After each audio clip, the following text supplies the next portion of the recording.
Samoa Joe in the independent scene was thriving. He had been a former Ring of Honor champion multiple times, from what I recall. Though could be wrong on that. I haven't watched Ring of Honor in years. Um, his run in TNA was great. His run in NXT right now, I don't know about you, but I just think he's having a hard time trying to adapt to the WWE system. But Samoa Joe has so far been doing well in tag team matches. He hasn't really thrived in a singles match yet. I mean, like his debut was unexpected and surprising, and was really hyped up. Though I will question his theme song at the time was, oh god, that was horrible.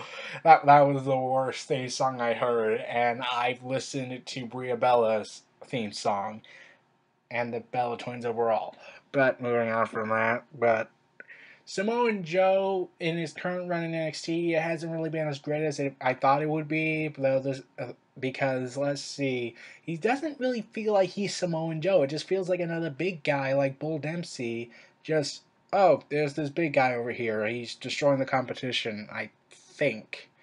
But really, I'm pretty sure Samoa Joe might thrive eventually in NXT, and then he might thrive on the main roster.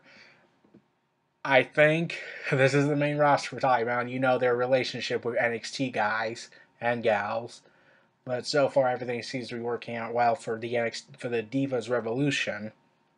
But overall, like Samoa Joe's run in NXT has not really been the best, but his independent runs and his matches with CM Punk were classics. They were just great classic matches I loved seeing, and his matches in TNA against Kurt Angle, and I think he had a match with Sting. They were memorable, though. Really, I think he fits more in a hardcore style division. Like his style is more aggressive, and I kind of picture him being like a hardcore champion.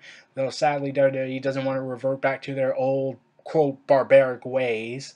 They want to be kid friendly and not scar any children's minds, even though there's like TV shows that already do that, and there's shows that are edgy. But moving on from WWE's sensitivity issues, Samoan Joe has potential in NXT. He has potential. I can certainly say that. He just needs to find the right guys. He needs to adapt to the ring style of WWE. It's kind of hard to adapt to a new style, especially a veteran like Samoan Joe who has been used to this certain indie style, whereas in NXT he has to adapt to the WWE style.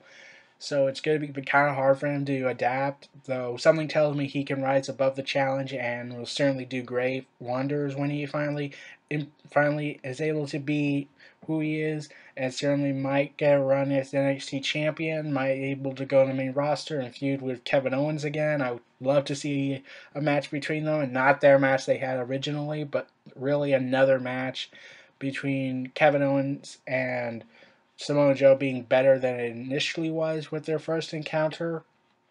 Though the brawl afterwards, their first match was great. But overall, Samoa Joe has potential. I will say that in the WWE. I just hope he's booked correctly as Samoan Joe. And I really hope he can do wonders in WWE given the time at his age right now.